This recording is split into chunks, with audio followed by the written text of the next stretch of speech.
आषाढ़ महीने की शुक्ल पक्ष की एकादशी तिथि को भगवान विष्णु 4 महीने के लिए निद्रा में चले जाते हैं। इसलिए इस एकादशी को देवशयनी एकादशी भी कहा जाता है। इस बार देवशयनी एकादशी 17 जुलाई बुधवार को मनाई जाएगी।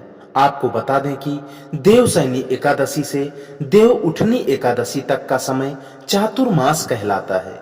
इस समय में कोई भी शुभ कार्य नहीं किए जाते हैं। इन दिनों सृष्टि का कार्यभार देवों के देव महादेव के हाथों में होता है।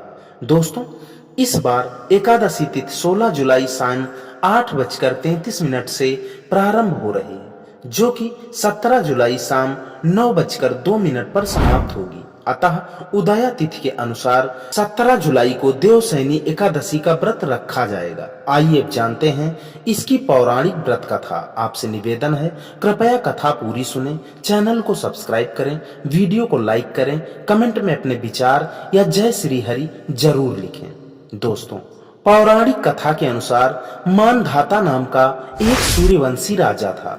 वह हमेशा सत्य बोलता था और महान तपस्वी और चक्रवर्ती था। वह अपनी प्रजा की देखभाल अपनी संतान की तरह करता था। एक बार उस राज्य में अकाल पड़ने से हाहाकार मच गया। राजा को प्रजा की चिंता सताने लगी। लोग राजा से अपने कष्ट बताने लगे। इससे राजा बहुत परेशान हुआ और इस समस्या का समाधान निकालने के लिए राजा मानधाता भगवान की पूजा कर कुछ विशिष्ट व्यक्तियों को साथ लेकर वन को चल दिए। वन में वे ब्रह्मा जी के मानस पुत्र अंगिरा ऋषि के आश्रम पर पहुंच गए। वहां राजा ने अंगिरा ऋषि से कहा कि मेरे राज्य में 3 वर्ष से वर्षा नहीं हो रही, इससे अकाल पड़ गया है और प्रजा कष्ट भोग रही है। राजा ने यह भी कहा कि शास्त्रों में लिखा है कि राजा के पापों के प्रभाव से ही प्रजा को कष्ट मिलता है। राजा ने कहा कि मैं तो धर्मानुसार राज्य करता हूँ, फिर यह अकाल कैसे पड़ गया?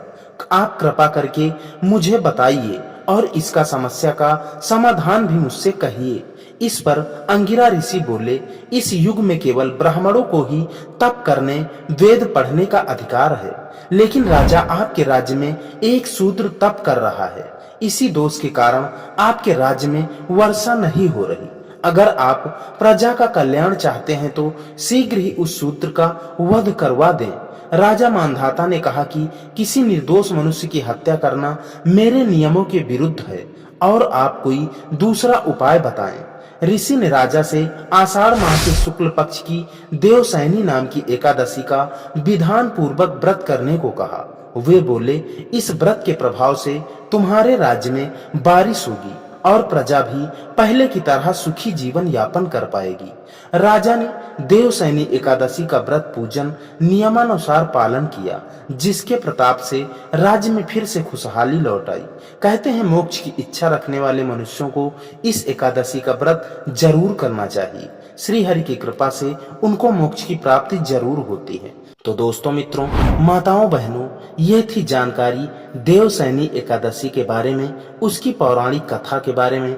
आशा करता हूँ आपको पसंद जरूर आई होगी। आपसे निवेदन है, कृपया चैनल को सब्सक्राइब, वीडियो को लाइक जरूर करें। साथ ही कमेंट में अपने विचार या फिर जय श्री हरि, जय श्री कृष्ण आदि जरूर लिखें। इसी के साथ विदा लेते हैं, मिलते हैं किसी नई जानकारी, नई कथा के साथ। तब तक के लिए जय श्री कृष्ण।